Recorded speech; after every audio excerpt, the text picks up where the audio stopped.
The SHS, any reports concerning Taro regarding the Sequoia High School gym would be then under CNI.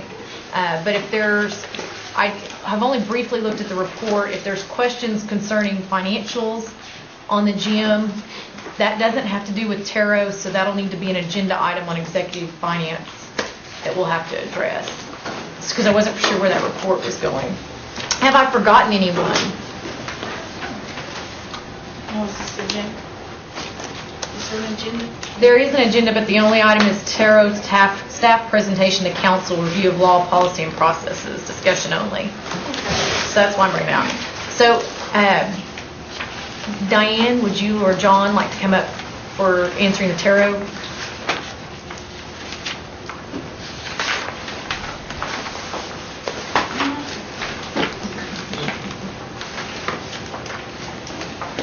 We weren't sure how you were going to do this because I wasn't sure if you finished with everybody's report at the last meeting because I know everybody was leaving. So we thought we were going to be last. Anyway, that's what John told me. We can put you last. We thought we were going to be last because we thought they were going to finish their reports, and then you said that whenever we reconvened that you would have them come back and finish, then we would be last. Okay, the only one that hadn't done a report is actually Cherokee Nation Home Health. Okay. But because they weren't here, I kind of put Rick towards the last so he could understand what we were doing because he wasn't. So. Okay. I may prefer to be last. Yeah, we'll move you to the last. Okay. So Cherokee Nation, Todd and Lowe, please.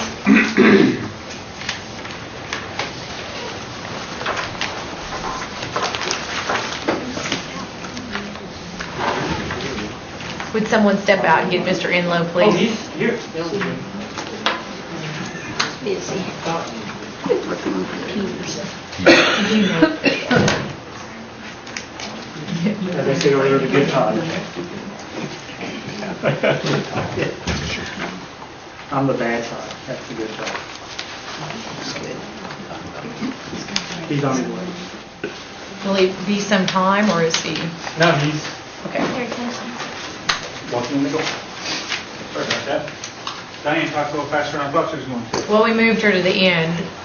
I'm We sorry. apologize. We changed the order. Oh, okay. So, you want me to address some of the questions that were asked? First is why is the CherokeeBids.org 5,000 rather than the 2,000 policy as defined in the Taro policy and provisions? Historically, I don't know how we came to that decision, but our policy is the CherokeeBids.org is for all acquisitions that are $5,000 or greater, and that applies to all of the entities. And if we look at the dollar amount and the threshold of the number of activity that would occur between the 2 and the 5,000, it would be tremendous. The amount of work and the influx of transactions that would be out there, as well as the transactions that would be posted and that our Taro vendors would have to go out there and search for on the website. Let me address that a little bit on the way we handle our transactions in purchasing. If it's $5,000 or less and we can find a Taro vendor, we will basically go directly to that Taro vendor for that transaction. So if it's less than that $5,000 transaction, we can find a Taro vendor that can supply those for us. We go straight to that Taro vendor. So even though we don't follow on the website, it's a $5,000 threshold rather than a $2,000 threshold. If it's under 5, we go directly to that Taro vendor. Are all non-Indian sole source contracts justified with written documentation? Yes, they are. Are all contracts open to Cherokees only? And I've contacted HUD as one of our federal funding entities. We went through a review about 2 years ago with HUD and asked them this question directly because we have several things that have come up out of that last review. And they were pretty emphatic about it, in the fact that they said with all federal funds that you receive outside of your self-governance compacts, you cannot give tribal preference. And it kind of took me back for a second, and so she went on to explain that basically, if you read our Taro Act and our provisions, that we solicit to local Cherokees first. And there was a letter that was faxed to me from Orlando Cabrera that says you cannot give tribal preference, and they consider us giving local vendors preference, basically giving tribal preference. To my knowledge, the Taro list does not, as far as when purchasing sees it, they do not differentiate between which tribe is represented by which company. So basically, even though the provision says that we give preference to local Cherokees, or to Cherokees first, in actual action, we probably don't do that as well as we should. And then we also have the issue with HUD differentiating tribal preference versus Indian preference. Mr. Enlow? Yes, ma'am. Mr. Hembry had a question. Yes. Question on number 4, are all non-Indian sole source contracts justified with written documentation? How many contracts are there like that, and can you give us an example of one? Okay. I've got some information on that, and we're continuing to work on the breakdown as far as if it was bid out and it went to a non-Taro vendor, and the Taro vendor wasn't competitive enough to win that bid, if it was sole sourced. And so we're trying to break that down and give you, and we have to do that post-transactions for a month, so we're trying to do that so that we can give you guys a little better idea of what type of activities going out the door. But a lot of those are going to be, a lot of the large dollar are going to be contracts with doctors and universities. Like we have a contract for $2 million with the University of Oklahoma Health Science Center. And so we have a lot of those universities and other educational institutions that would dictate that. Then we also have some where only a single vendor has a unique product, or they're the only ones that provide that particular service. And that occurs probably maybe 10% of the time. And based on our policies for GSA contracts and stuff like that, that would be another good chunk of things that would go to a non-Taro vendor. Would be a lot of our GSA contracts and state contracts that are out there available. Is that it? Okay.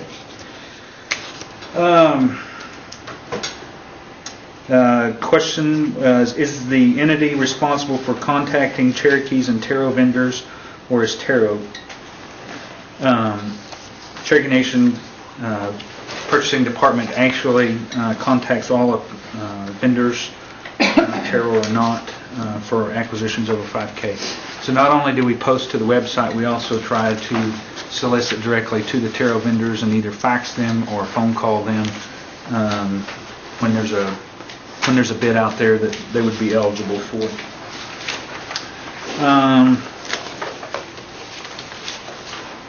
What would it take for Cherokee Nation-owned businesses to automatically be qualified as Taro businesses? C&I is already certified as a Taro vendor in several areas. And then a follow-up to that is, what would it take for a sole source to the Cherokee Nation Taro businesses? That gets back into to the question that I followed up with HUD and their clarification. We've had several concerns about that in making sure that we weren't going to be in a conflict of interest. And HUD's comment is, long as we bid that out. So the short answer is, in the HUD's perspective, we can't sole source that to CNI. They can freely and openly competitive bid with other Taro vendors, but we can't not give our own businesses preferential treatment. Yes, ma'am. But that would only be on HUD contracts. That would not be like on our own construction items for our businesses. As long as the transactions are being done with tribal dollars or even with self-governance dollars. But if it's anything that's a federal funding, be it Department of Justice, HUD,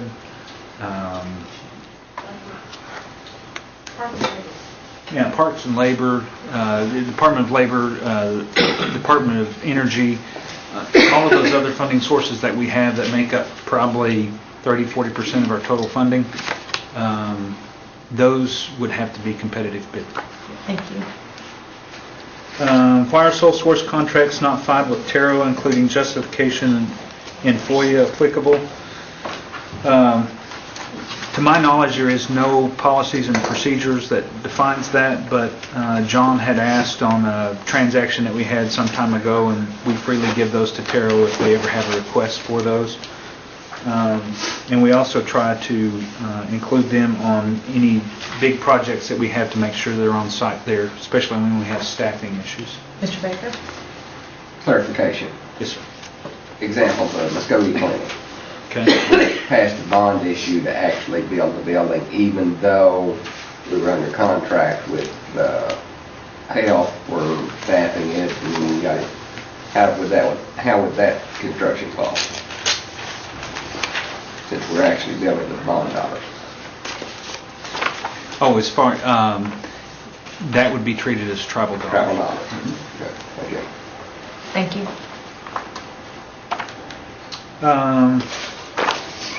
And then the last question that I have that would be something that I can answer is, why are poor performances not filed with TARO, including justification? And we've actually done that, and we've actually worked with TARO on one, and just within the last 3 months, they had not lived up to their commitment, and we've turned them in, and to my knowledge, TARO has sent letters to them and indicated that their renewal would not be approved if requested again, and of course they have an appeal process to that. But we are trying to make sure that we keep track of our poor performances and why, and justifying why they are not doing their job correctly. Those are all the questions I have to answer that you guys haven't yet. Anyone else have any questions for Mr. Enlow concerning Mr. Buzzard?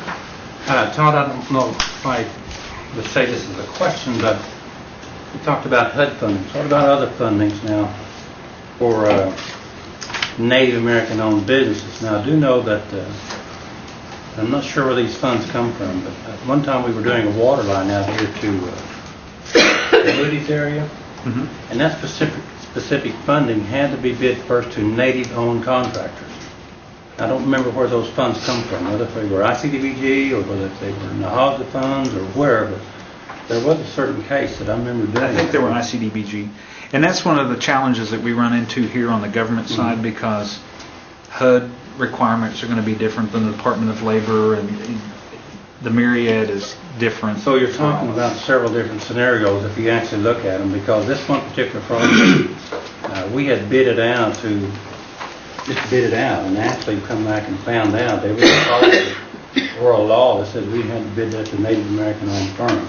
And it just so happened all of our bidders were Native American-owned firms, so we didn't have a problem. But there are certain cases that federal funds do specifically say that, so I think we have to be careful and know where those funds are coming from in order to say that. Exactly. What you talked about today was actually TARO stuff, but actually there is a... And that's gotten to be quite a bit of a challenge for purchasing, of knowing, because let me give you an example. I requisition a requisition that has 150 lines worth of materials on it, and I'm buying pencils and paper and projectors and phones and just miscellaneous desk supplies and materials. And in that, they're going to bid that out, and they're going to try to find a TARO vendor.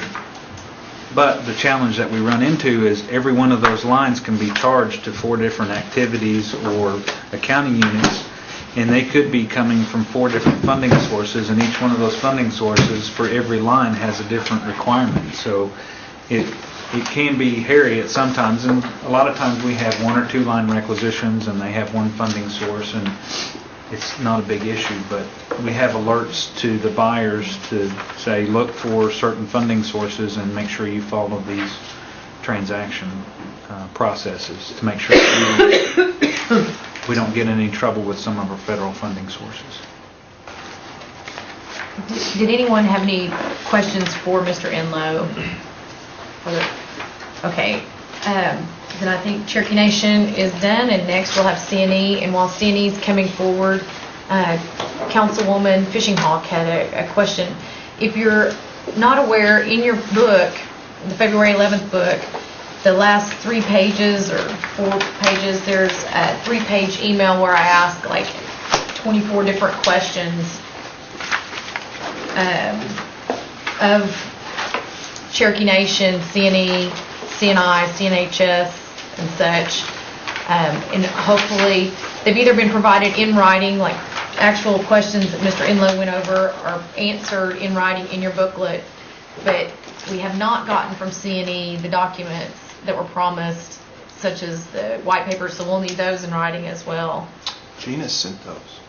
Gina Wright. We did. She sent those probably a week ago or maybe even longer than that. Those will need to be resent, because I didn't have any receipt of them that I remember, and Shelley's backup, if I forget, Shelley's doesn't remember call either, so. Well, they were all answered in your 9 questions too. Have been forwarded. And we understand circumstances, I mean, so there's no harm. Okay, But we do I've got need the them. 9 with me. I can read them and answer them. Would you please, because I think this body would like them on record. Okay. I know Jody's been shaking her head, so. Question number 1 was, where is spending versus budget on Catoosa and the other expansions? This should be broken out by property and what percentage of each spend, including subcontractors for Flintco, have been spent with Terrell vendors. The response to that was, please refer to attachment A. The document heading reads Cherokee Nation Enterprise Construction Project Summary 12/31/07. It's a Word document, and that contains all the information I think that you've asked for, broken out into all of those categories. Could you give us an overall highlight, Mr. Slayton, on the idea of what percentage has been spent and what percentage of that? Well, and probably what I need to do is have them write up an explanation of how that report, when you get it, is calculated, because it's kind of hard to understand. I even have a hard time understanding, and the reason for that is we are contracted with Flintco, which is a Terrell vendor, so it'll show a lot of dollars spent from C&E to our Terrell vendor, and then underneath that it breaks it out into some of the other subs, and so the proportion of the work it may appear that C&E is doing a lot, because we're paying it to Flintco, but within Flintco to the subs, there's a different category, and the percentages get they won't be as high as what they are with C&E. But that was part of what was sent by Gina. Steve, could you go out and tell Gina and ask her to resend that, please? It'll get over here today. Thank you. Find out who she sent it to. And email is best effort delivery, so it could Yeah, have and that's been what sent it and was. it just didn't come through, so. Question number 2. Is McKee Foods Corporation from Tennessee related to Stacy McKee Redden? If so, was this clear with the Ethics Committee? Do the McKees have relation with anyone else in C&E? And this is, I think this is the second or third time that I've heard this particular comment. I thought it had been put to bed, but purchasing manager checked with Miss McKee Redden, who stated she's not related to, nor has she ever heard of McKee Foods. McKee Foods is a $444 million company with 6,500 employees. Manufactures cereal, crackers, cookies, with 100% of the capital stock owned by the McKee family. To our knowledge, there are no relations with anyone in C&E, nor has there ever been a question to the Ethics Committee on that. I think I've heard that question come up in the past, though, and I thought we'd put that to bed. If you want an affidavit, I guess we can get an affidavit from her. Yeah, I've never heard it in front of this body, and I hadn't heard it at the board level. And when I saw it on the list, I needed to ask. Okay. So. Well, if you want an affidavit, I think we can I don't ask think that. there's a need for an affidavit because this is a public forum, so. Okay. How is the Claremore Progress and many of the other vendors, including McKee Foods, Terrell certified? From the list, from the title of the list, all vendors on the list are Terrell. It says, the response is duly noted regarding confusion with the title. The report is C&E Taro December 07 is a title we use when we send all C&E monthly expenditures to the Taro office as required. Please note the last page of that report is coded with totals for Cherokee, for each one of the different categories: Cherokee owned business, Cherokee owned Taro, general business, minority owned businesses, Native American businesses, and other business entities. And then there's a note that says the fifth column, vendor type, designates how the supplier is coded. More Progress and McKee Foods are coded as general business and not Taro. Yes. Since that was my question, I guess my question was, I thought when that report, we were getting presented who the Taro vendors were. I suddenly, when I started investigating, looking forward, I can't read your codes. So it's not obvious in that report what I thought I was getting. What percentage of spend at the casino and daily operations is for Taro vendors? What is capital outlays? What percentage is Taro vendors? Those are the things I thought I was getting when I got that report, and that didn't tell me anything once I started looking at it. Okay. So can that be followed up, that there's a breakout of Taro, who those are that are Taro vendors? Am I getting concurrence from the body? Yes, Okay. I agree. Okay. Steve, did you make note of that? We'll get that corrected. Yes. I wouldn't mind saying a quarterly report. Yes, there's been a request for a quarterly report. This is discussion only at this, but I think there's concurrence from the body that there doesn't need to be a motion for action, that that's what we're requesting, is a quarterly report from C&E. In addition to the monthly? Well, the monthly is a high overall percentage. Councilman Thornton, can you clarify? I think you're wanting more details. I'm hearing you want more details. Can you explain what details you might want? Well, you just want this report on a quarterly basis? Yes. As long as it includes the Yeah, Taro they want vendors that and accumulated. who is and who not, who's been let go and that type of thing. Okay. Steve, you want to explain what you're doing?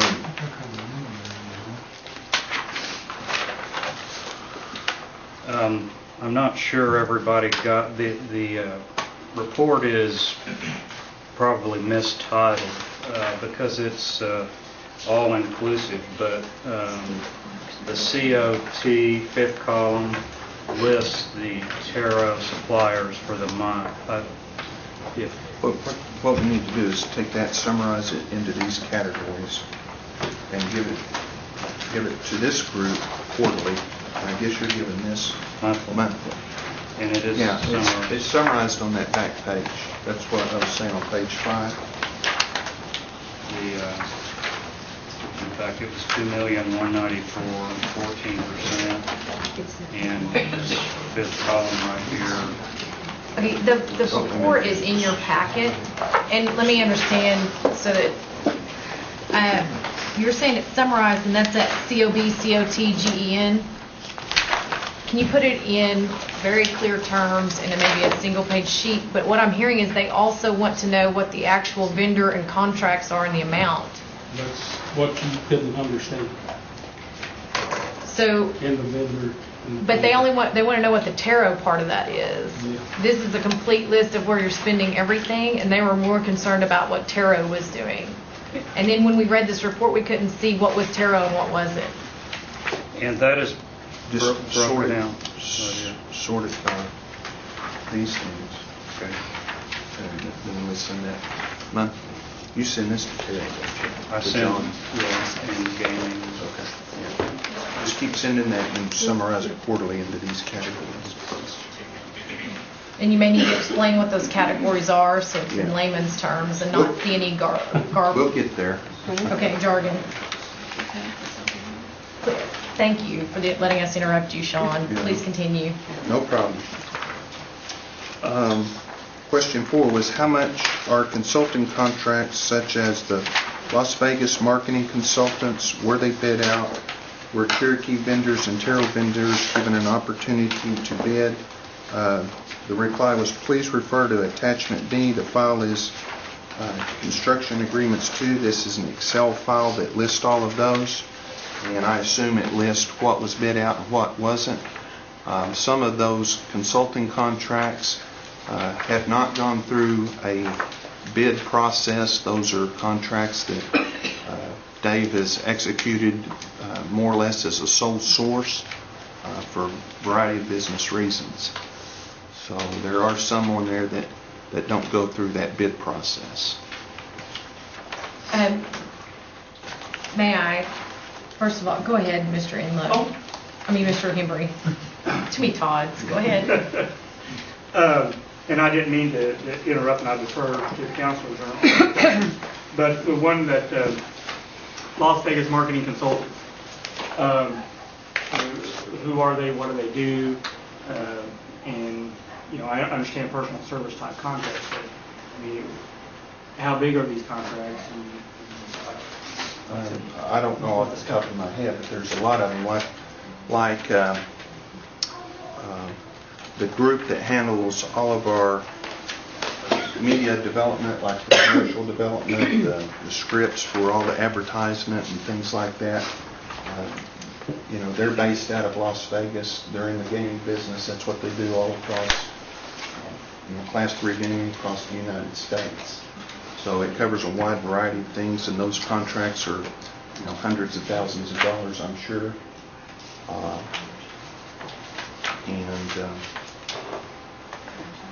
I'm trying to think if there's anybody else out of Vegas that we use, but I think mostly it's those, or maybe media placements. Those are the type of Las Vegas consultants. And Outside of construction that we might be using for construction. my concern to the body is I don't have a solution to offer, and I have mixed feelings about how we should handle it. Because I appreciate that, I think the lawyers might understand this, you wouldn't want to competitively bid lawyer contracts. You would want to pick the one you're comfortable with or familiar with and result. Well, the comment back was a marketing firm would be the same way. Those kind of services and stuff. Professional firm. Professional services, you wouldn't want to go for the cheapest engineer. You wouldn't necessarily want to do those things. So we may need to consider providing an exception, and there would need to be, in my mind, there would need to be stringent rules around how we do those exceptions. But I don't know what that language would look like, but I think we need to entertain something like that in the proposed amendments. And that's why I posed that question, because there's millions of dollars in contracts going to out-of-state firms. How do we address that? Do we address it? Or do we provide an exception so that people, or Cherokee people, understand why we're doing that and under what circumstances? So I'm looking for somebody from the body to propose something if they've got ideas. Please continue, Sean. Okay. On your purchasing, this is question 5. On your purchasing policies, why is Terrell only mentioned in segregated areas and not throughout the document in each step where Terrell must be considered? Our response was C&E procurement procedures, CRF such and such, quote, and bid requirements includes Terrell responsibility as the primary step or task in identifying potential sources. All Terrell preference is integrated in the buying process up front. Under policies, page 6, F number 1, the Terrell preference process applies to all contracts and purchase orders, so there's no confusion. Additionally, on page 7 of the procedures, a summary, Terrell is included in all dollar values, so regardless of the value, Terrell is always reviewed as the preference. I don't know if that, I'm not real clear on the question other than you wanted Terrell referenced in every policy, and I think they felt like they had that covered with their general statement. If you feel like you want us to go back and insert that specifically into each one of those, that's a minor issue and no problem at all. Just my perspective on it was, if the policy was almost written as a guidance document for step-by-step for the employees. And in that, they did a real good job of making sure that other steps were followed. But if you were to take apart that policy and you were individually looking at your contract in context of that just portion of the policy, you were not always reminded that Tara was part of your steps. Steve, And would you especially make if a- you have non-Indian decision makers, I think it would be critical to remind them of Taro. Would you make a note to, in each one of those policies, make sure it references Tara, please? Question 6, what is C&E's sole source policy and does it include written justification for sole sourcing? Response, C&E's sole source is referred to in CRFP 11020, pages 4, 7, and 8, as well as defined in another policy on page 2. As noted, the C&E requester is responsible for preparation, justification, supporting documents, and approval of any sole source request utilizing the attached form justification for sole source. At the request of Taro, C&E procurement is further refining the policy for sole sourcing. So I guess in response to your request, they sent the policy for sole source, and it has the steps they go through to have that done. So there is a policy in place for that. Question 7, is Taro training mandatory for all employees with purchasing and/or hiring power? Taro training and awareness is mandatory for all C&E procurement employees. Said training is held on an annual basis regardless of prior training. They didn't address the HR issue, but that's the major emphasis in that department is Cherokee and Native American hiring. Question 8, did Patton Construction have felonies filed against the company's owner for bid rigging or fronting a non-Indian company's contract? If so, would this not disqualify them from doing business and qualifying for Taro? Our response was, according to news reports, yes. Patton has been removed or decertified, as we understand it, as a Cherokee Taro vendor, and there has been no request to add Patton But to they were on the list of vendors as having been paid a contract. a conditional supplier list. I'm not sure, whenever we finish out a project, sometimes there is a timeline before we make that final payment. If it fell in the calendar year, that's why it would show up, but Patton's not on any of our projects. No. Thank you.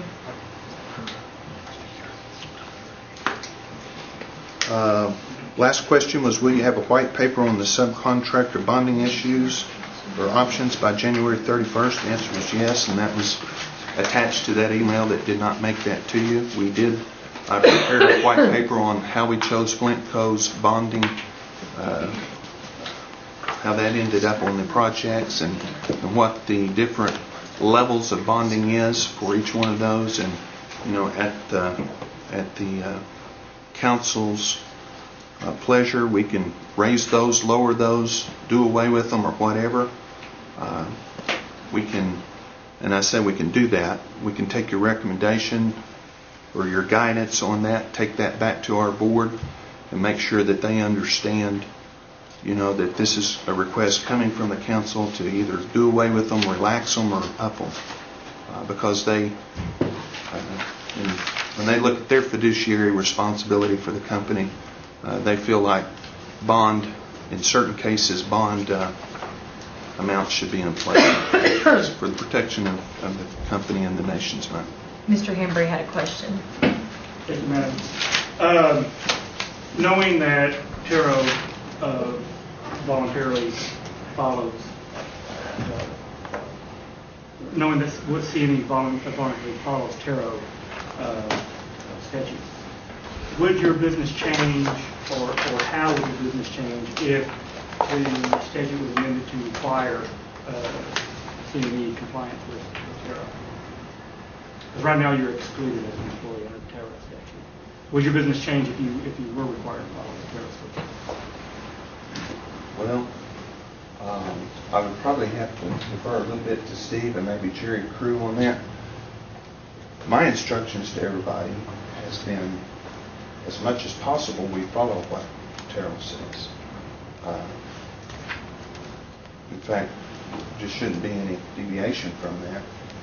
And so I don't know if we're doing a good job of that, and then you say, well, you have to follow that. I don't know that there should be a significant impact other than maybe the sole source that we talked about, working a solution and an exception for some of the professional services that we don't see in there. I think there are some, as I looked at some of the information that was sent over, there are some ways to work with Terrell vendors on the bonding to maybe work around some of those situations where they can't just go get one. So, And Steve, you have a comment I about how that might impact us?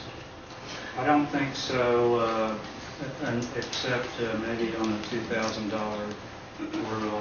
That would dramatically impact the process about 20,000 transactions a year. And between $5,000 and $2,000 would be significant and slows things.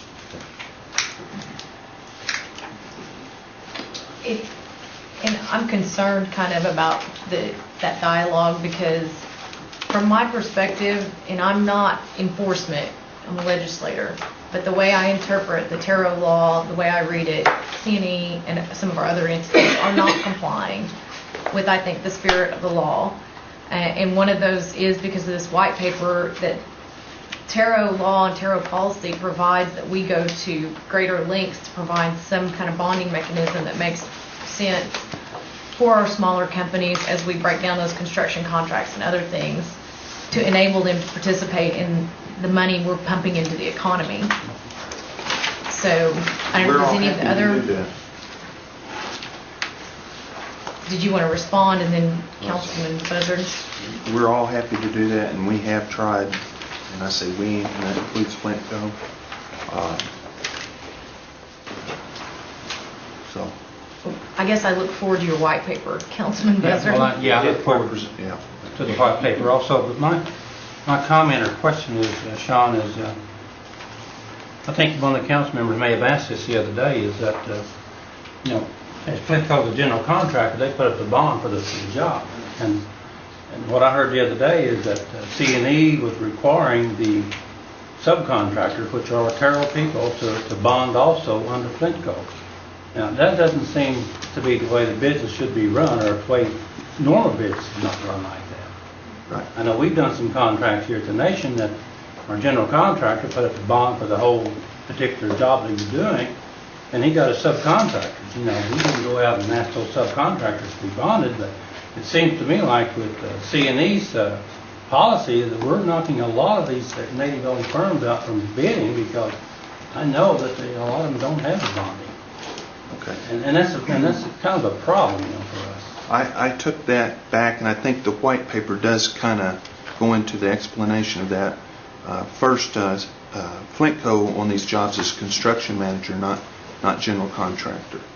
And even if they were general contractor, as I understand it, just from talking to some of the people, that over the last 5, 10, 15 years, the business has kind of changed from how they used to handle things.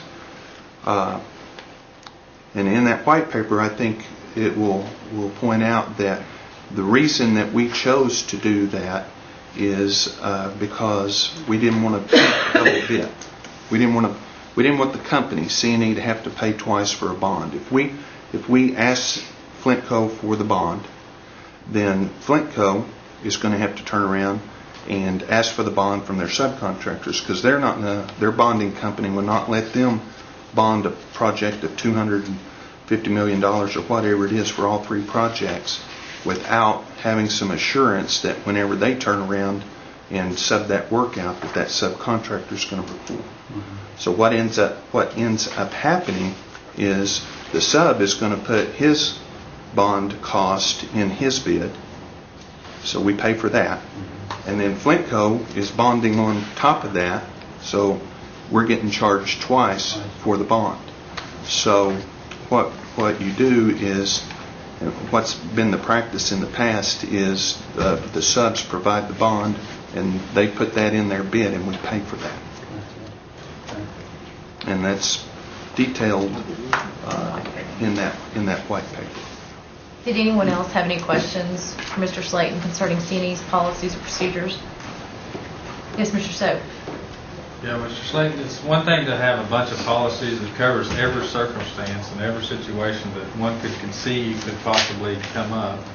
But then it's another thing to have a policy in place to where you keep getting repetitive people coming to you and saying, hey, we don't feel like you're addressing this services portion of this business, that you're giving Cherokees a chance to get in and profit from, your profits or, your success.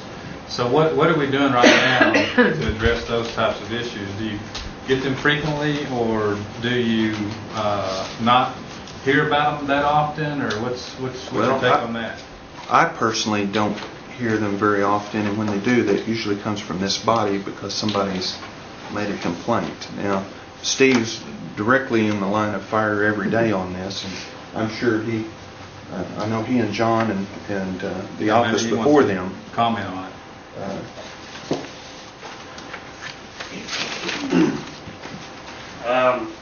We do everything we can to actually recruit. I believe Mr. Overacre will tell you all that we've added 6 or 7 taro suppliers. Sometimes it's very difficult to find suppliers that can meet our needs in terms of quantity. And case in point is a gaming supplier, one of the only ones. We did business with them, and they actually came back to us and said, we just can't handle the invoice. They actually couldn't process the volume of business, not necessarily dollars, but just the frequency. Did anyone else have any questions? Yes, Councilman Thornton. Is it Steve? Yes. Steve Yes, Parks. sir. Steve Does Parks. this include all tribes or just Cherokee tribes?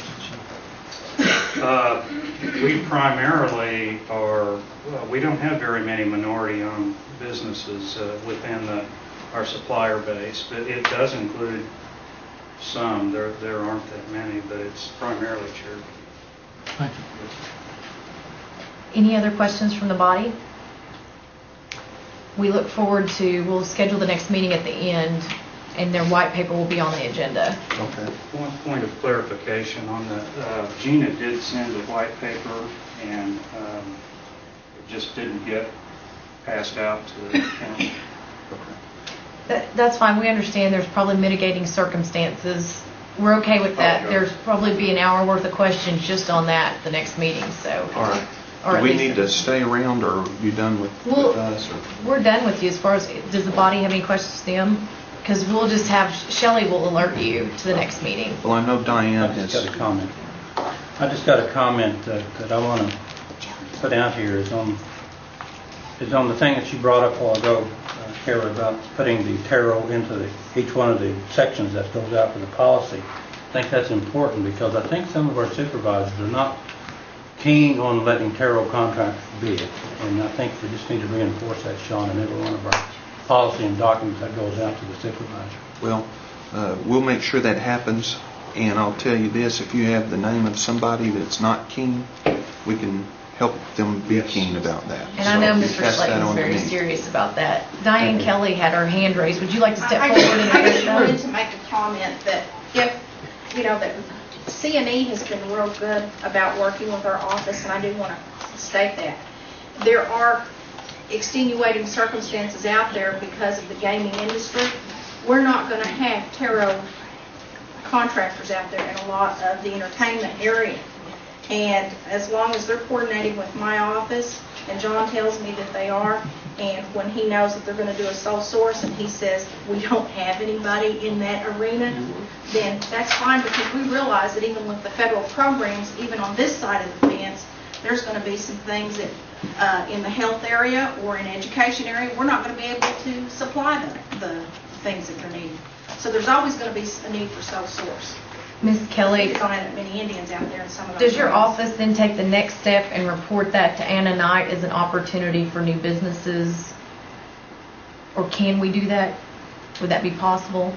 Well, I'm sure it is, but I'm not really sure how they're coordinating it with Anna's office. So I'll have to check with John and find out. Thank you very But I know much. that we work with them pretty closely. Yes, If I Mr. can Slayton. say one more thing, and I appreciate Diane's comment there. It did bring to mind something that I think would fall into what you said about the exception thing, building something like that in there. One of our main things up there is entertainment, booking in talent, booking in musicians, bands, and things like that. And those happen just like that. And you'll have one booked for Friday night, and Thursday at 6:30, you find out that they're somewhere else and can't be there, and you got to pick up the phone and you got to call and try to cover that entertainment venue for that night. And you don't have time to put an entertainment type thing out on one stop for a specific event or something like that. Certainly, we welcome any and all Native American and Cherokee talent to participate up there, but that would be an example of something that would be hard to bid out. So, I know I understand. I believe the body would understand on that too. Okay. So, Thank you. Thank you very much, Mr. Slayton. Now we have Cherokee Nation Industries, Mr. Brian Collins.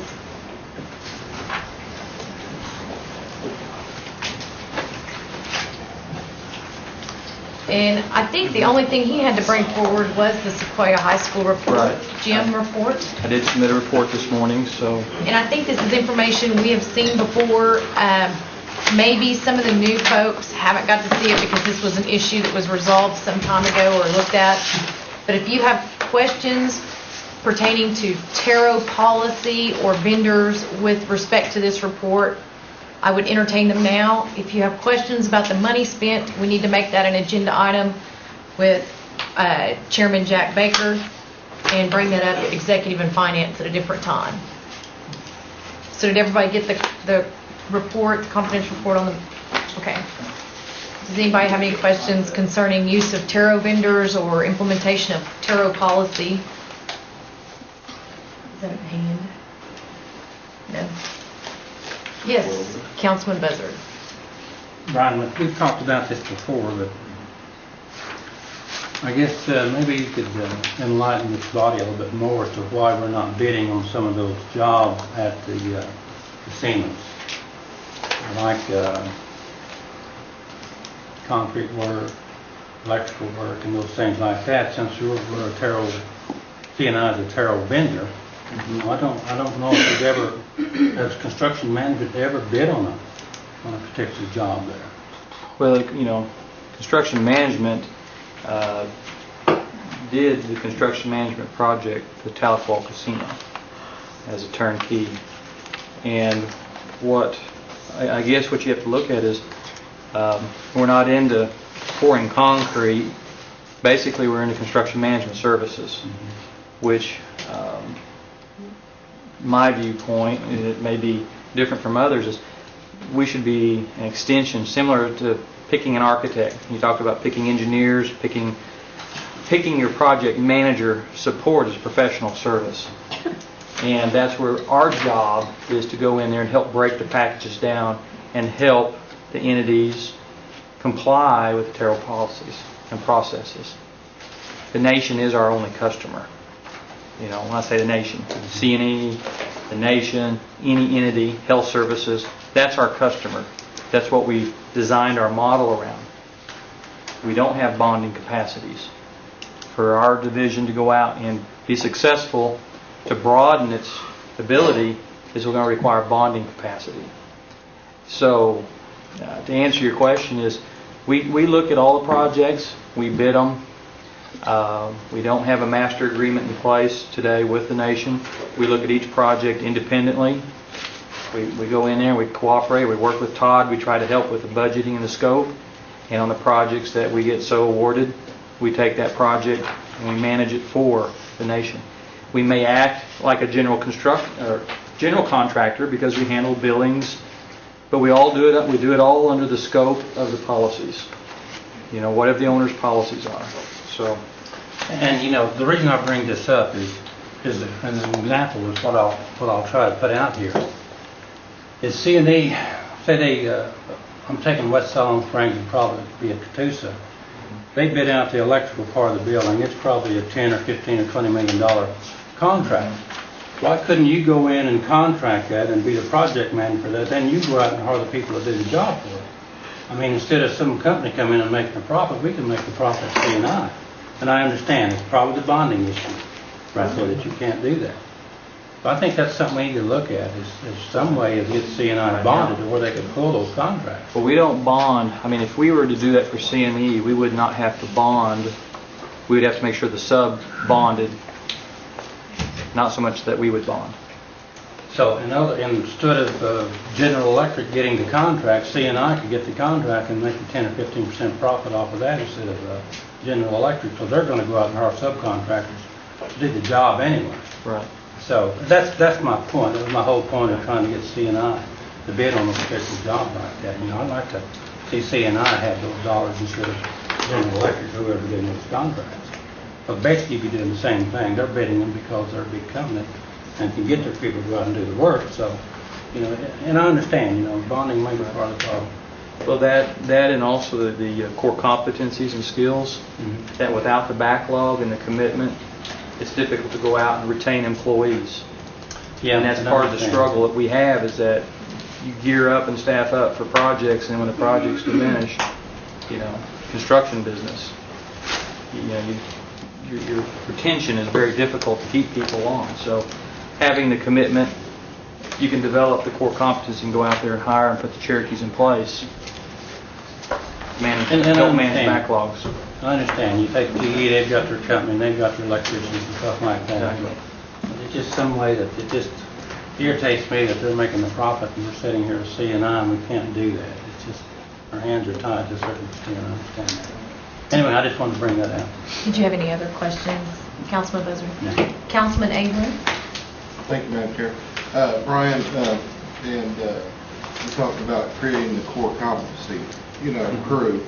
I believe that the Cherokee Nation, or C&E, is guilty of letting that happen because of all the work that they've let go outside of your, or C&I, or the construction, Cherokee Nation Construction Management, because I don't believe they've been a player in developing our construction management organization. But can you tell me how many people does Flexco furnish on a job the size of Catoosa, you know, core crew on Catoosa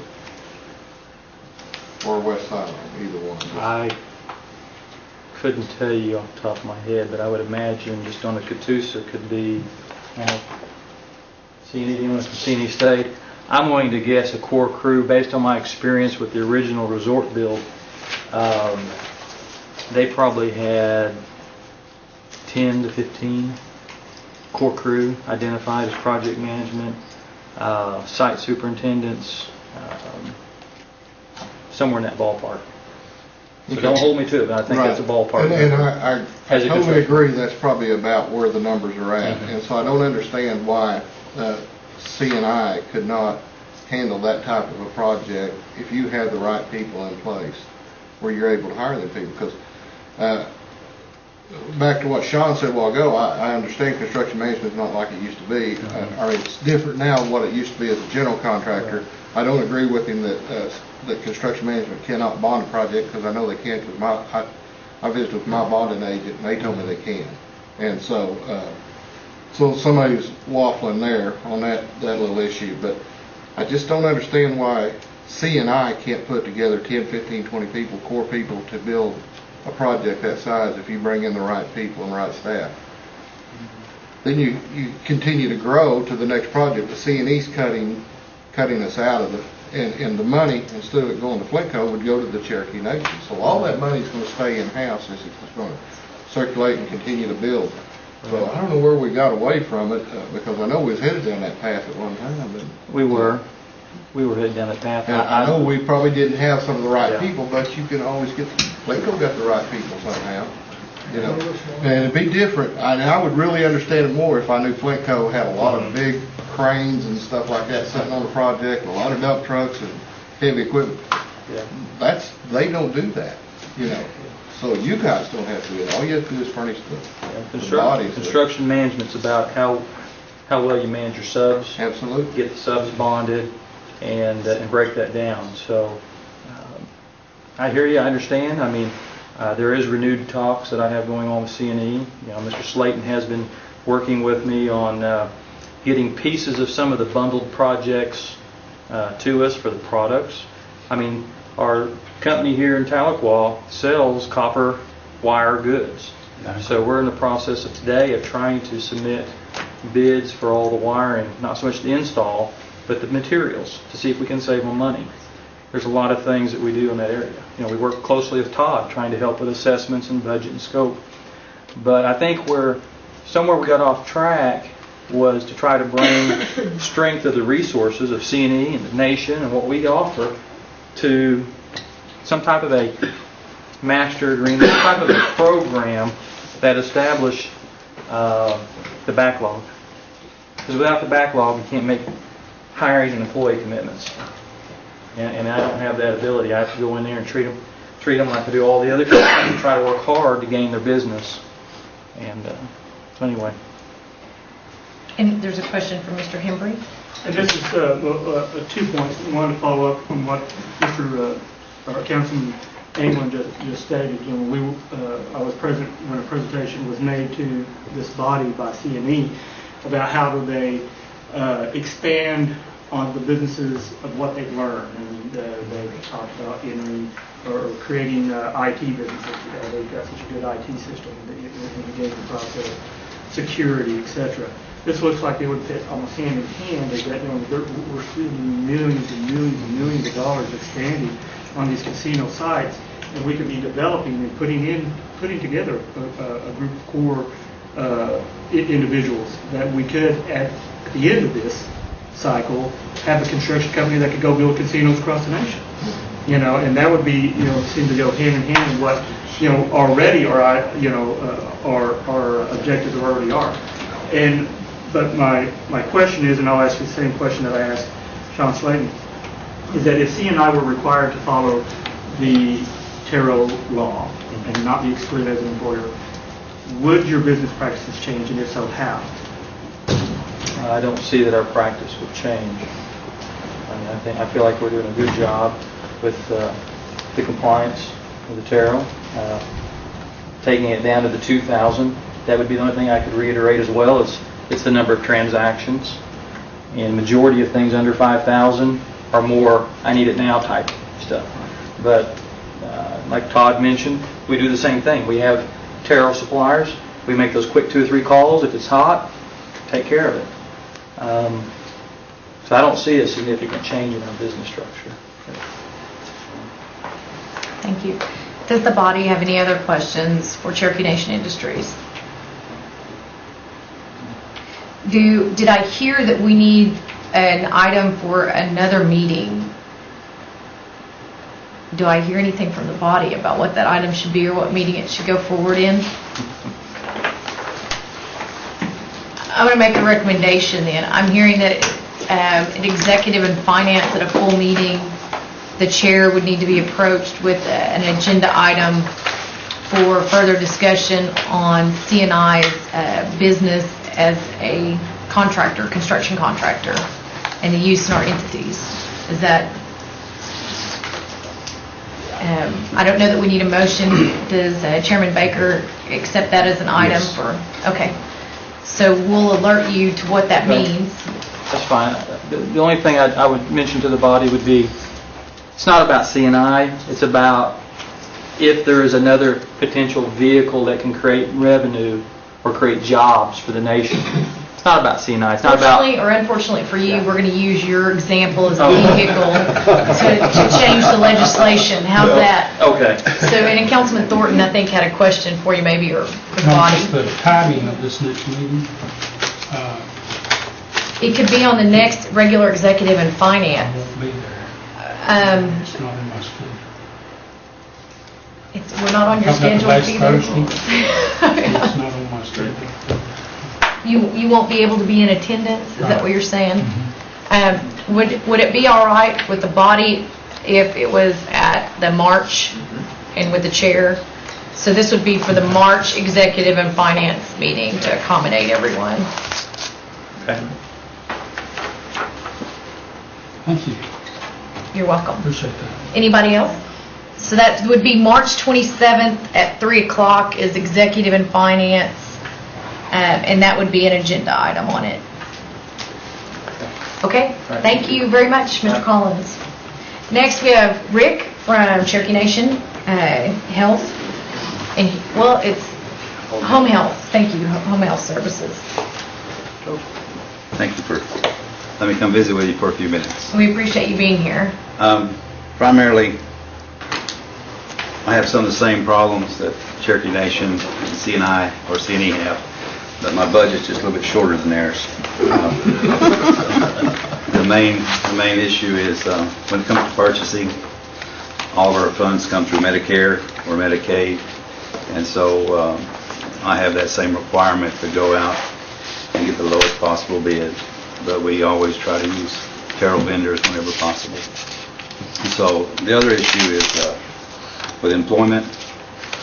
Whenever the home health and hospice and those agencies were established, there's a document called from the Office of Civil Rights that had to be signed, and so we're real leery about any kind of discrimination, so we're real careful in that area. However, we do have about 58% Cherokees employed. Another 7% are members of a Indian household, and so we have about 35% non-Indians employed. One of the things that we get into under our requirement for our Medicaid contract, if an aide stops employment with a patient and we can't staff that patient within a certain amount of time, we're required to send them to another agency. So we get into those issues and that the patient needs immediate help, and so we're reaching for the first qualified individual to staff that patient. So that's one of the things we get into on employment. It gets difficult. We do direct community recruitment in most cases, door to door, churches, anybody who lives close to the patients, we try to recruit in the community. So those are the two main issues, and I'd be happy to entertain any questions. Rick, Councilman Cobb had a question. On the Civil Rights Act, I know what you're talking about with Medicare and Medicaid, but are you specifically talking about where you're purchasing? That's actually on my patients. Yeah, that's what I wanted to know. You're talking about the patients, you're talking about purchasing? No, I'm purchasing in HCFA 15-1, there's a prudent purchaser statute that basically says you have a requirement to go out and seek the best deal possible, and that any prudent purchaser basically will refuse to pay any more than necessary. So what we do is we try to shop for price and product comparison. The thing that we run into in our agency is our medical suppliers who are Terrell and those type of individuals, we can buy from the same suppliers they do. So we're able to get a lower price by doing that. Do you run into any issues with pharmaceuticals? Our hospice is required to provide pharmacy or pain management for our patients.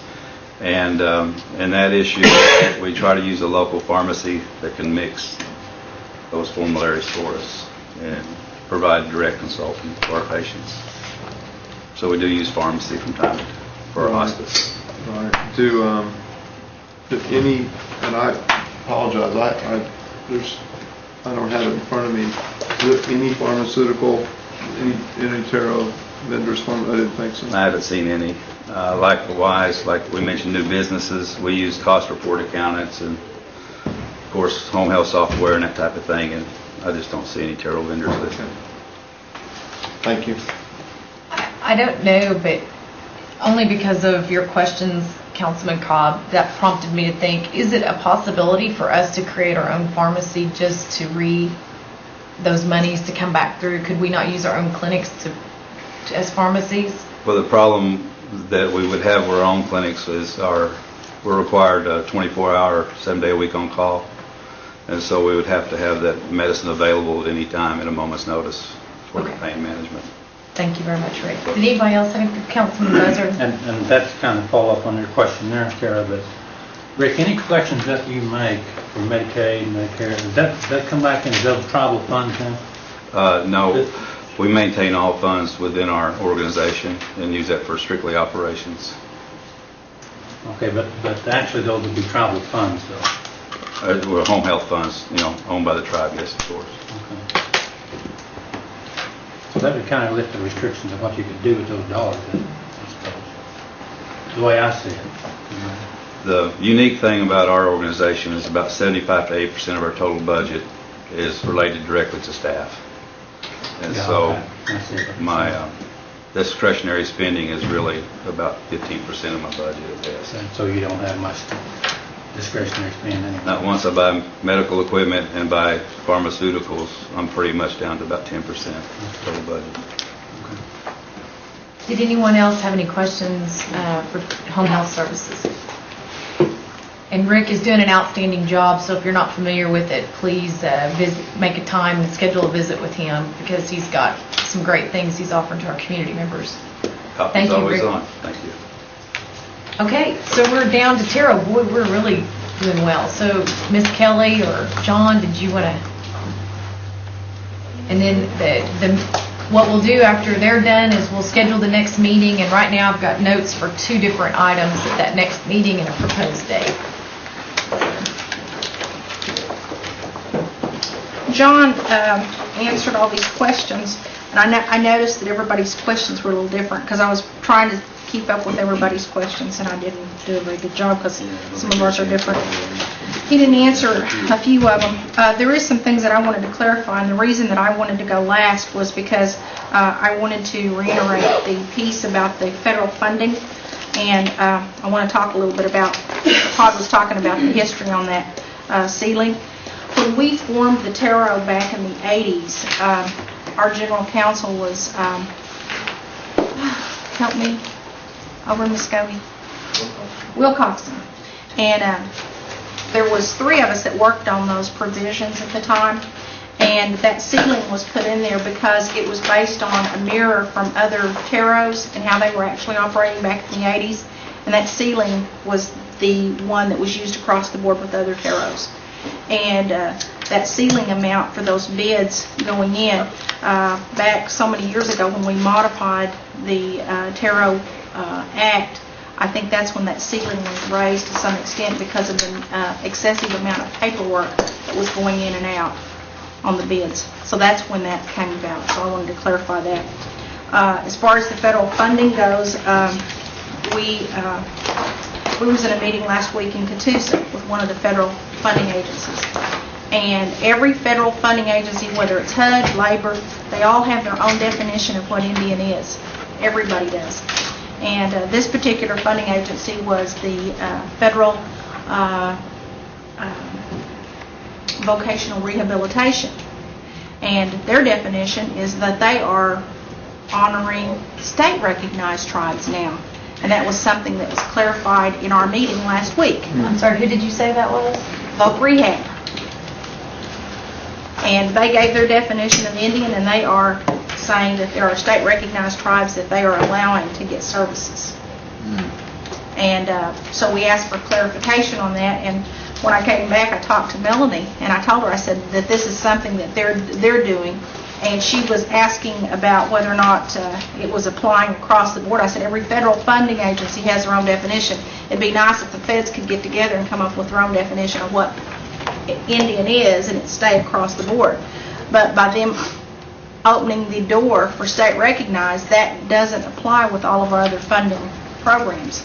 So you have to go back and look at what their definitions are and how it applies. So I wanted to share that with you because that's one isolated program, and the lady that was there was the Fed, and she said, that's our rules now, and you will apply with those.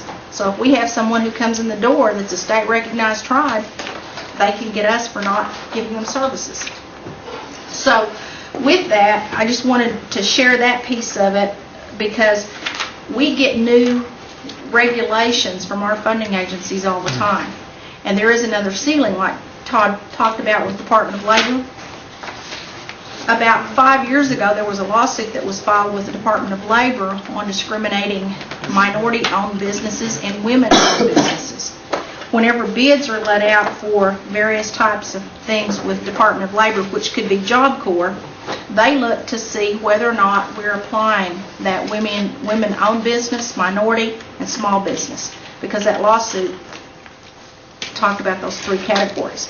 So we have to submit a report to the Department of Labor every year on how many small, minority, women-owned businesses actually got bids from us in that labor area. And there are other federal funding agencies that will probably fall in line with that lawsuit that was filed. So I'm sharing that with you because every day we go to a meeting, I've got staff that are in Dallas this week, and they're coming out with some new provisions. And we have a presidential election, depending on who gets in, there's even going to be more changes. So as that changes, that may make us have to change the way we're doing some of the business here too. Ms. Kelly, because this, I think Taro, I mean, we've already spent considerable time in this new term on Taro, and we did last term. I think because it's so important, I would like to see when those lawsuits, if there's news releases or information, I know I would like to see it. I think some other people would like to see it. If you could just email it over to Shelley for distribution when those things come up, I would appreciate it because we would need to be prepared as a legislative body to potentially amend it. Policies or, the legislation that would affect policies and procedures. So the one I just pointed out is an old one okay. On the labor. I just wanted to share that with you. The other thing I wanted to point out was that with our program, we have added additional staff, and I think, Carla, you pointed that out at the last meeting. We have got 2 additional staff over there in our office right now. So we have made provisions to get those people on board, and we're working toward expanding some of that stuff that you were pointing out in the last meeting. So I'm going to let John answer your questions, and if you have any other questions he can't respond to, and I need a history, I'll be ready to do that. Thank you, Ms. Kelly. Welcome, John. Hello. They've already answered some of your questions, like on number 2, the consultants. No, we don't charge a 0.5% fee to any consultants right now. They don't provide work permits either. So, John, should they provide work permits? Because it seems like under the law they should. Councilman Thornton? Do you have Tara, do you have enough authority to go out and see who's doing what and who's not doing what and that type of thing? well, the consultants, it's a different issue. The consultants could be from even an architect.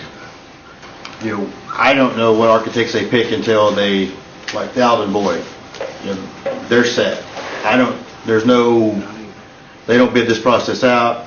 There's no information that comes out. They just pick those. The consultants from Las Vegas, those have already been picked. They've been here, and I don't know if Sean can tell you that, but I don't know how long they've been here. But to further hear Councilman Thornton's question, there's no provision for allowing for that under our Taro law.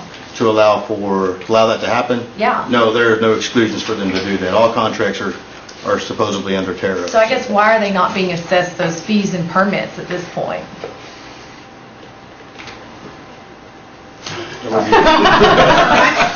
Yes, I agree. I'm glad you agree.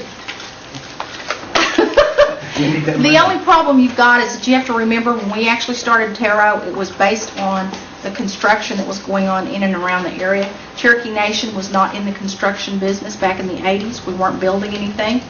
And after the Taro was formed, then we built the Job Corps Center. There have been construction sites going on after that. We opened up the bingo outpost, so on and so forth. And it was geared more towards the construction area. It's just been in the last 3 to 4 years, and I will say this, I said it 2 weeks ago, 3 weeks ago. It's just been in the last 3 to 4 years that we actually started looking at all these other areas. We were not in the business to go out and do the monitoring for the whole Cherokee Nation. That was never the intent, because you have provisions in each of these areas. C&E spends, I won't say an astronomical amount, but they have a certain amount that they have for administrative procedures there, as well as C&I. And there's supposed to be provisions in place administratively for them to ensure that that is actually being carried out and that any preference prevails. We're basically the monitors. We're not there to do everybody's, to be the eyes and ears for everything. Okay, I think this is where, I know this is where I'm headed, and that the questions from the body, I think, tend to agree with that. But at the next meeting, we will be presenting legislative amendments to the Taro Act. This body can do that alone, or we can do that in cooperation with the administration. I would prefer it to be in cooperation with the administration. I think you understand where we're headed, the things we're going to be asking for. Can you present to us some of those changes? Because we already know they're not following the $2,000, so if policy or legislation needs to be amended and it needs to go to $5,000. We can do that. Then we need to accommodate, we need to address these things, because the expectation of our citizens at this point is they pick up the Taro legislation, they pick up the policy and procedures, and they expect it to be followed. So if we know that it's not being followed and it can't be, because it can't be accommodated due to Then change in those things need to be circumstances, then we need to changed. change those. Yes, I agree. And I would like to see not only the legislation, we need to see that the policy's changing to reflect the legislation along with it too. And I would like to see that presented at the next meeting, but we'll talk about that at the end, so. And you want to continue with the, thank you. Did that answer your question, Councilman Thornton? Okay. Question number 5. Does the job bank include degree labor? Yes, it does. Nurses, few teachers, and things like that. Again, there are currently between 1,100 to 1,200 people on our job bank list right now. And we are still going through, that's an ongoing process of weeding out the ones that are no longer available for employment. Yes. Could we have a news release sent out announcing that job bank to everyone from the tribe?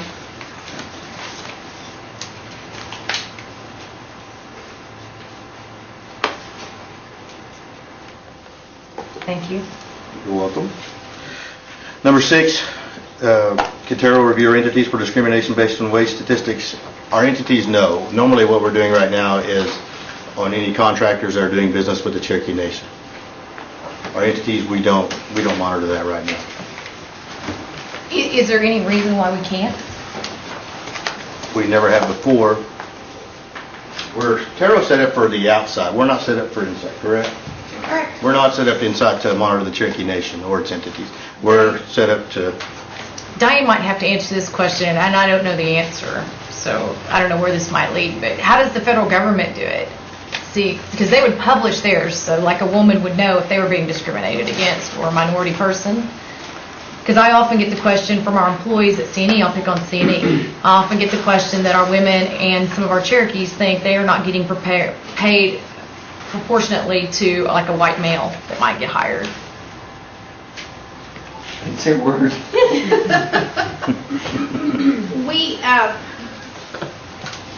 When Cherokee Outpost was before the casinos, there was employees that came to us and asked us to get involved from an EEOC standpoint.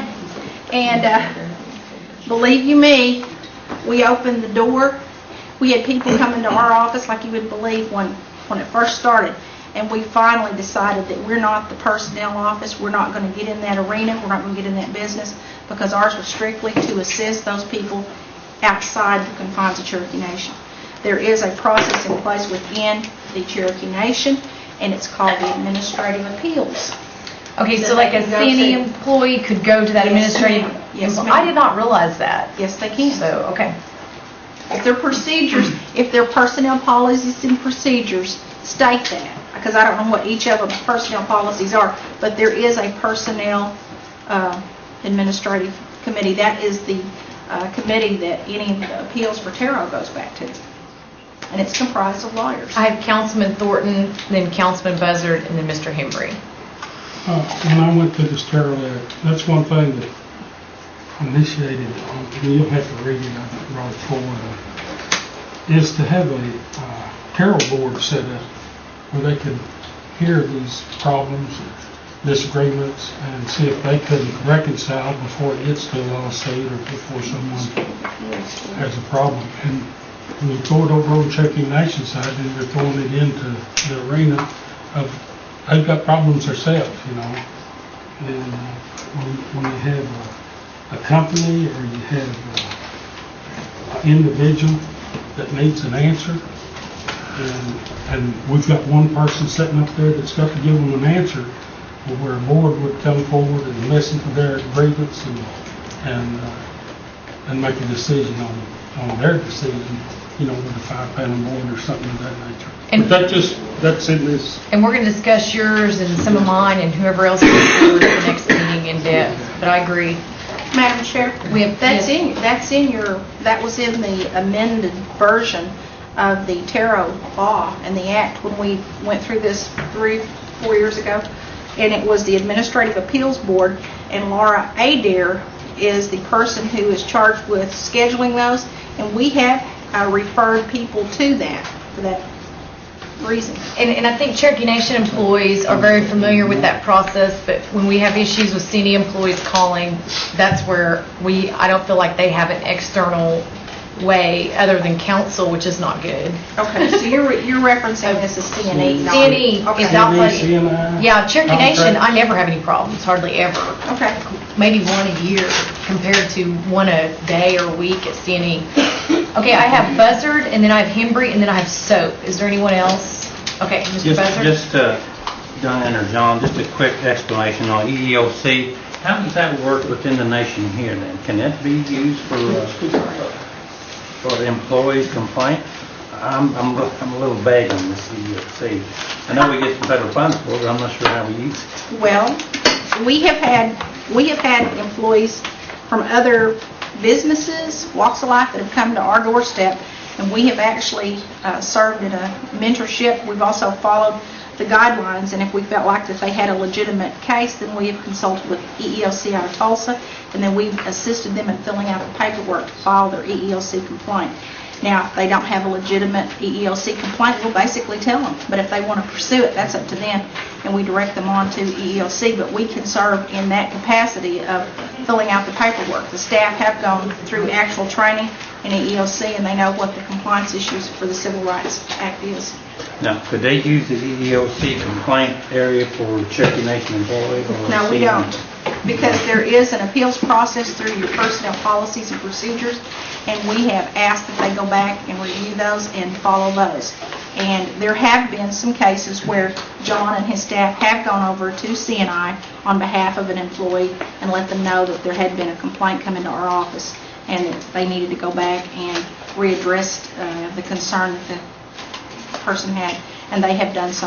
In fact, I've met with Gary Warnick at CNI on a couple of cases. All right. Okay. Well, We've not done that with CNE. We've alerted them if there was a problem with people that have made contact at our office, and they went back and done the same thing. Not as many. all right. Most of ours is outside. Okay. Did you have any other questions, Councilman Buzzard? No, not this time. Mr. Hembry? Thank you, Madam Councilperson. I was talking to Brian. He's going to email me the HR policies of CNI, and he says that they're pretty much uniform with CNE. So I want to review those and make sure that the due process is there for the employees, and whether we need to tie that into the Tarot law or not. Mr. Hembry, you just got yourself some work. We'll have you report back on that at the next meeting We'll do. for each entity. Can we say that it's the regular hourly rate? Yeah, make sure it's regular hourly rate. That's what you want to do. Okay. So, and we have Councilman Soap next. Thank you, Madam Chair. I was just going to ask Brian if he was aware of that and if they have any participation in that in the last 2 or 3 years from his organization.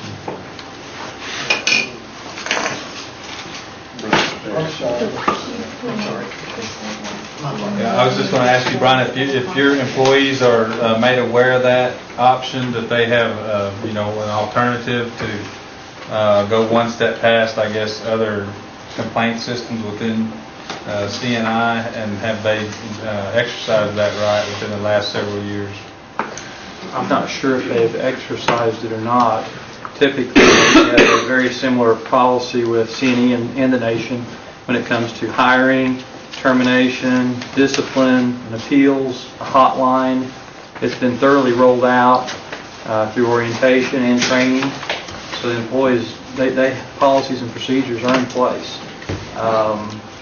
Typically what happens is that when employees, what I see happens is if there's a grievance or an issue, they'll go to HR, and HR will mediate the issue, look at the documentation, and then we work hard to satisfy what that position is. What is the issue and concern?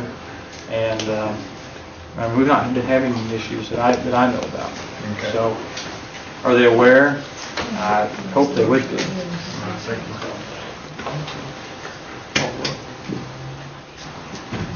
Were there any other questions from the body? John, please continue. Can I go to question 7? Do you guys have the list of questions? So, They are, Okay. they're at the back of our section. is the Terrell given the 72-hour opportunity to fill CNE jobs per policy? No, our 72 hours for outside, for a contractor who is doing work with Cherokee Nation, they call us, they need an employee before they hire someone else. They call us, and we look at our job bank list to see if we have anyone qualified for that job. Normally, it takes us about 24 hours. Normally, it doesn't take the full 72. Sometimes it could take a little longer. For instance, looking for steel workers, it took us about 2.5 days, almost 3 days, before we exhausted everything that we could do. But I think to clarify, the question was asked about the job bank, if it included professional people too.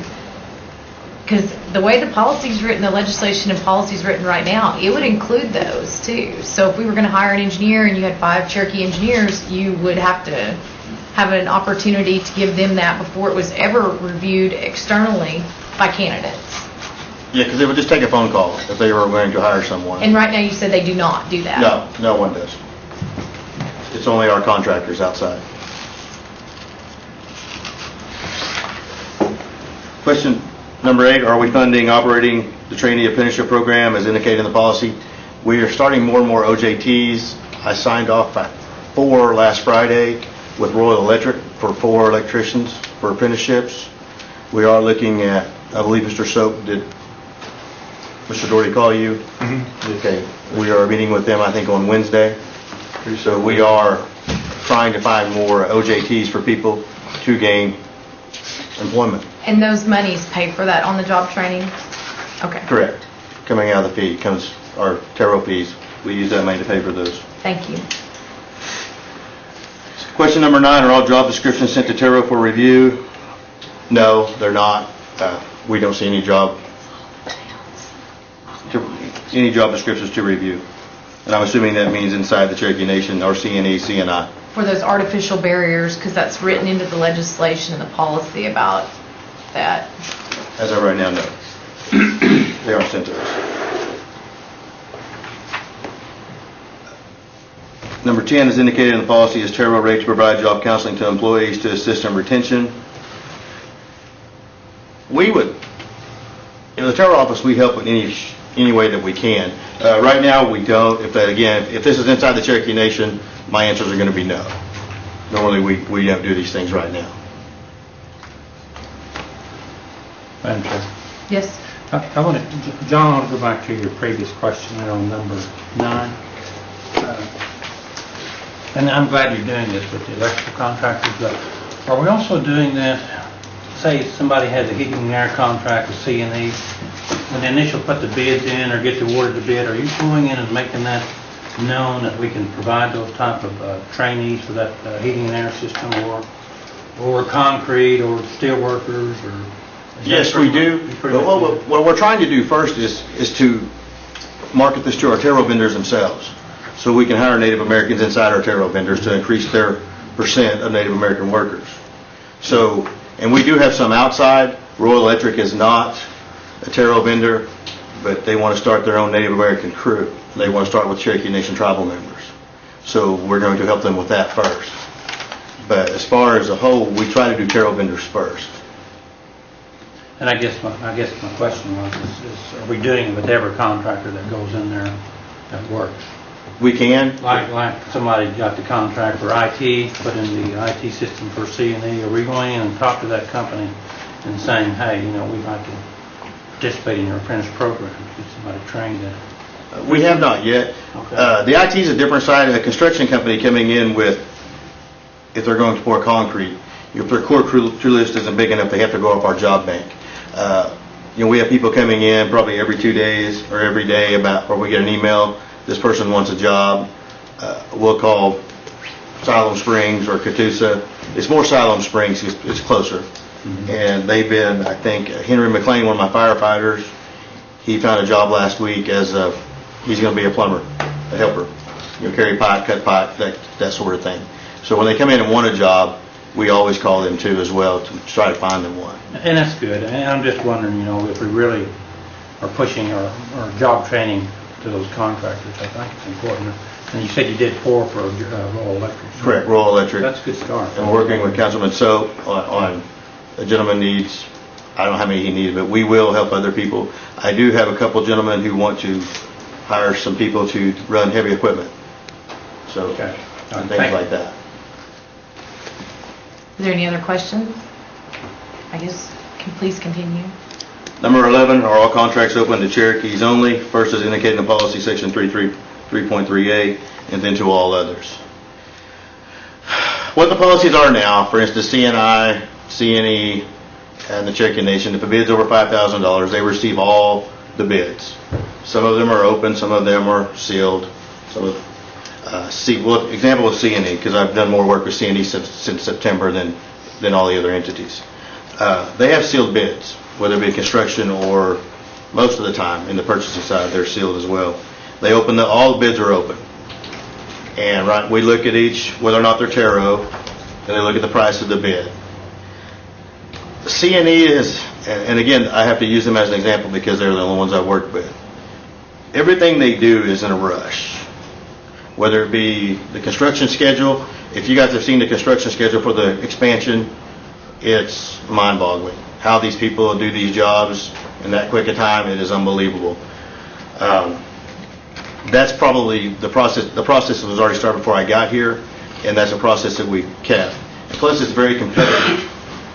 The way I look at it, if we're getting the best bid, I know we're Taro, and we do fight for every Taro vendor that gets jobs to try to get these bids. And some of them are very big, and some of them are very small. But it comes down to the bottom dollar right now with C&E. Who can do the quality of work and the bottom dollar? If there's a Taro vendor close, they have been using Taro vendors, but like I said in my last meeting, the Taro vendors aren't even close. On some examples of some bids, other contractors were around $2 million. The Taro vendors were at 3. Whether it's just not just the bonding does play a part of that, but these jobs are just so big. So I met with Flintco at West Siloam and Catoosa. I had a meeting with the people in Catoosa at Flintco last week, and what we're going to try to do is have an open house here sometime in the future where Flintco will put on an open house, and we'll invite all our Taro vendors in, all our Taro subcontractors. They will be subcontractors at this job, to let them know what's coming up, when the plumbing schedule is going to be, when the electricians are going to be needed, when the drywall people will be needed. So that way, they will get, because the contractors, I am forcing them to go off my Taro list for their subcontractors. They have to look there first. They have to contact each one of them, and this is going to slow the process down, but we are going to try to get more Taro subcontractors in Catoosa and West Siloam. So once they exhaust that list, then they will let me know that no one bid or the bids were outrageous. They will solicit other bids, and they will compare them with us to make sure that they're not just hiring whoever they want. We're going to force them to use the Taro list at the subcontractor level, and I think that will help at the bigger projects such as at Catoosa and West Siloam than anything else that we could do.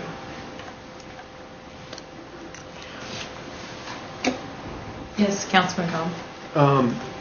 Construction is out of my area of expertise, but when you say that the Taro vendors' bids a lot of times are just way out of line, is that due to lack of experience in bidding, lack of experience in those kind of projects, or are they just not big enough to handle the project and they bid it to make sure they could, I mean, or is it a combination of the two? Is it lack of experience or actually just lack of?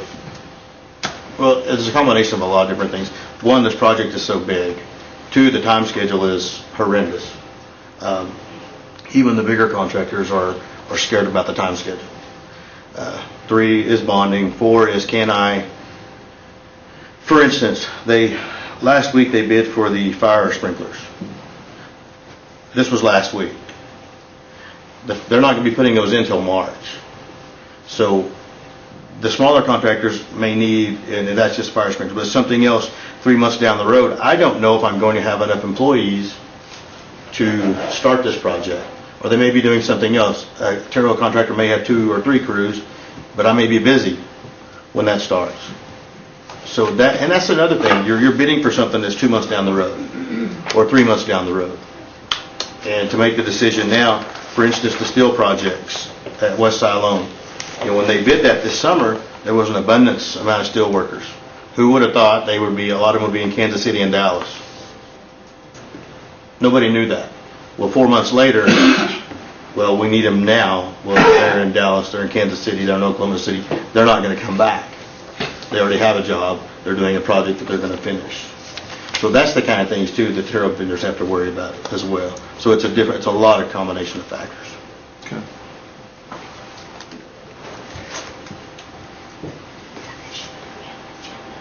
Number 12.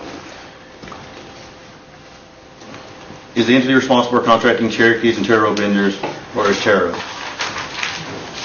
The entities are doing a pretty good job of doing this. I know C&E, again, C&E is my example. I know C&I does, and I know Todd and they do. They do contact the vendors. Some of my vendors reply a little slower than what they need to. The casino side, again, if they call and want a bid or a quote, C&E wants that quote 2 hours later. Because within 8 hours, the following morning, they're going to go ahead and order that product. So they need it as soon as possible, whether it be light bulbs, whatever they're ordering. I don't know if you guys have been to C&E. They don't have a huge warehouse, so they can't just backstock everything. So everything is going to be, no, I need this 2 days from now, or I need this tomorrow. So it's, again, their schedule is really fast as well. I think Councilman Thornton had a question. Yes, the way I understand you, from your knowledge, that CME's always taking the bottom dollar bid. Is that what you're saying? Not always. Not always. Again, that's what I got out of it. Well, that's not always the case. Okay. They don't. C&E has a different policy than Cherokee Nation has, or C&I has. Their policy is you have a 24-hour rebid. All the bids come in. If a Terrell vendor is not the lowest, then they have a 24-hour rebid. Cherokee Nation uses a 10% window. But they don't. It's not always. It's quality of work is what. There's a lot of different factors that go into that. Quality of work. Can they get it done in the amount of time needed? That is the other question. In the past, I've heard of different type bids that were like furniture and carpet, that type of thing. Are you in on that bidding also? I started in August. I know they hired a consulting company that's going to oversee the purchase of the whole expansion, from what I understand. And yes, they are going to follow the Terrell policy and try to contract with Terrell vendors. That's what I was told. So, and we're going to make sure that that happens. I constantly meet with Steve Parks about once a week or once every 2 weeks on different things that C&E's trying to approve on their purchasing procedures. So I was told that about a month ago or a month and a half ago that the company would try to follow Terrell policy. Sounds good. Yeah, I hope so too. Did you have any other questions, No. Councilman Thornton? Councilman Buzzard? Yes, I want to go back to what Scott was talking about, John, about, and my question is, do some of our native Terrell vendors, do we have classes put on how they can bid or how they can, to show them how to bid? Well, actually, Because what I'm thinking, in a road construction contract, there's a certain way you got to put a bid in. If you don't fill out all those blanks, you don't get the bid because it's an incomplete bid. I'm just wondering, have we ever put on a seminar for that? No, we haven't, but we've had open houses where at the casino and here in Tahlequah where all the Cherokee Nation entities, CNI, CNA come in.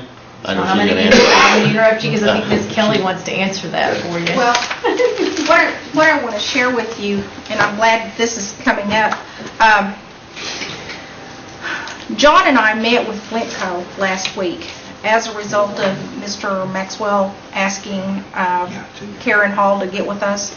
You remember the presentation that some of you all were made in Siloam Springs during the orientation when we were out touring? Some of you all that went. They gave you a picture of the rendering of what was going to happen at West Siloam Springs. They also did a PowerPoint where you gave you some general information. And then they talked about the percentage of their subs. They also talked a little bit about what the phases were for that project. One of the things that we shared with Flintco is that we realized that Catoosa is a bigger beast than West Siloam Springs, but it would behoove them to do something similar. And I know that Meredith is wanting to go back out in March, so we're trying to tag along to do this, to take you all up there and let Flintco do something similar to what they did in Siloam Springs, to talk a little bit about what is being planned for those phases and how some of that stuff is going to happen. In other words, the electrical work, the plumbing, the so on and so forth. And I asked them if they would be prepared to do something similar to that. I said it might help our council to have an understanding of what is actually going to happen up there, because they've got a lot of stuff going on up there that's a lot bigger than over in the other part of the state. And so she was going to go back and talk to Robin Wright, who's over Flintco, and Robin was agreeable to doing something like that. And that's what I was talking to Sean about, because Mr. Maxwell had talked to Dave Stewart about this, and I wanted him to know that we had actually met last week and we're trying to do this. One of the things that would give us an opportunity to talk to them about assisting us on some of this apprenticeship, they should have people inside the confines of that construction project that could give us some of that training for some of these subs. And one of the things that we had proposed that John talked to them about after that meeting was to do this Tarot Fair, which would bring anybody that wants to subcontract on any of these projects, allow them to come in, and they could assist them on how to go about filling out that stuff. And so they were agreeable to doing this, so we're working with them to get this set up sometime in March or April. So we are working in that arena. Okay, I think this is a good place. Madam Speaker has a meeting here in less than 15 minutes, and so we need to kind of wrap up and plan for the next meeting, and we'll have to continue this dialogue and finish the questions. So I know the body has asked for these questions to be answered in writing. I'm assuming you have something like that prepared that you can send to Shelley so that she can distribute that. And then we'll continue that dialogue and finish the questions at the next meeting. So far, this is, really quick. I see Commerce is here. Did you want to add anything really quick, or are you satisfied at this point? No, okay. I don't want to add it. Okay, thank you for being here. We wanted to note that Ms. Anna Knight and her staff are here. Okay, so here's what we have for the next meeting agenda, and I have a date and time to propose. But we have Taro to come back and complete the questions. And if you have additional questions, I encourage each of you to send those to Shelley for Taro to answer. We'll have Taro come back and finish. We have the CNE white paper that will be distributed. We'll review and then have questions ready. And if possible, ask those questions prior so they can be prepared with details. Hembry's going to report on the employment rights or EEOC opportunities for the Cherokee Nation entities other than the tribal government. We'll invite Ms. Anna Knight and her group back again. Some of these questions do apply. If there's anything you want to note or highlight about things you're doing to address what we're concerned about. Then not the least important, but the most important will be legislative amendments. So there will be action, hopefully at the next meeting. I don't know, Chairman Baker, do you suggest that those go to full ENF and we just discuss them and then they would go to full ENF for a final legislative packet? I think they should go from this committee to the full ENF once they've been finalized. So we'll need all your amendments for legislation, including we invite amendments from the administration. And we want to review the policy changes that I think need to be made in order to accommodate what is really happening. Because right now, the legislation policy does not fit the reality. And yes, Mr. Madam Chair, I make Yes. the motion, we have this meeting on the 28th, 10 o'clock,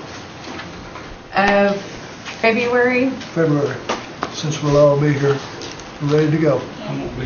I won't be here either. Oh, okay. How about Sorry about this? Because I think there's a lot of work that needs to be done on behalf, this body as individuals, we have a lot of work, as well as the administration folks. March 10th at 1 o'clock, which would be the same. It would be Monday, March 10th at 1, and we would have 2 hours. Does that, do I hear a motion to Madam have? Chair, I make that motion. Second. Thank you. Garland, so. All those in favor, say aye. Aye. All those opposed, same sign. Okay. Monday, March 10th at 1 o'clock is our next meeting. The secretary has our agenda. Was there any other items that needed to be added to that agenda? Or is that, I think that's plenty for another 2 hours. Again, I appreciate everyone's time and effort to be here to present, and we'll look forward to things in writing. Yes, Ms. Kelly? I just have one comment. If the body comes up with some sort of amendments to any of that that would deal with what we're supposed to carry out, I would ask that be given to us early on so we can discuss it with the chief, because he basically is the one who gives us the direction. I'm going to ask that all amendments from either the administration to the council or the council to the administration be provided to Shelley for distribution to all by March 1st. So there's 10 days to review in preparation for that meeting. And she'll remind us all by email, but March 1st is the deadline for amendments. Not that we can't entertain them on the floor, but I think we would get more cooperative work done in detail if we have time to review. And yes, Mr. Enlow. Just wanted to point out one thing that I wanted to follow up on some of the things that John was talking about with the job bank. HR is actually in the process of implementing a new applicant tracking system. And that gives us the ability to look for certain criteria and skill sets. And our goal is that rolls out and touches the job bank. And so if we're looking for doctors or nurses, either as our employees or employees for potential external activities, we have a list of all the Cherokee employee that are in the job bank, as well as what we would consider for the entities. So in that plan, will all entities participate, or is it only our government entities? We think we've got C&I on board with it. The only thing that we have to convince is C&E, because they have their own job portal site. And I know how well that works. We've got their job collection sites, but that is the ultimate goal, is that what we want to try and do is have it for all entities. So if you want to apply for a job as a Cherokee, you go to one site and you get hooked up with all of the entities as well as the job bank, and which makes the job bank that much deeper. We have a report on that and add that to the agenda at the next meeting? Right, yeah. So we're going to add that to the agenda, and we want a report on where that's at the March 10th meeting. Okay. Yes, Mr. Collins, I'm taking it in the body. We're going to make sure all minds are clear at the body. I agree with what Todd's saying, and C&I will work to comply. I know I've been talking to our HR. I just wanted to make one point on our medical staffing services, not to create something that's going to lock us in. We will use the job bank where we can, but when we're staffing around the world, we need doctors and nurses. It's a little bit different, and some of those are actual companies. A doctor may be a company instead of an employee. So even though they are physically employees, it is something that needs to be kept in back of mind. I'm going to assume for the body, and tell me if not, but I think most of us are concerned about jobs for Cherokees in the 14 counties. Okay. Is that, okay, are all minds clear? Are we ready to adjourn? Okay, do I hear a motion to adjourn? Are we going to adjourn or recess? Already got one. We have set a new meeting, so we can adjourn. Move to adjourn. Do I I hear a would second? second that. All those in favor? All those opposed? We are adjourned. Thank you, everyone. Thank you. Madam Speaker, do you want everybody back in 5 minutes? Oh, yeah, thank you, 5 minutes. So I need to request from Diane. What are these? You need one. What are those? What are these? Black? What are these black ones? He likes this kind just because I have one. Yeah, I can get you one. She stole mine. I had it here and she took it last night. Was it mine? Oh, yeah. I got Is this the black? Yeah, I can get you one. There's some over there. I want Since she took it was here and she. You want a new one? Oh. Thank you. She took mine. Okay, so everybody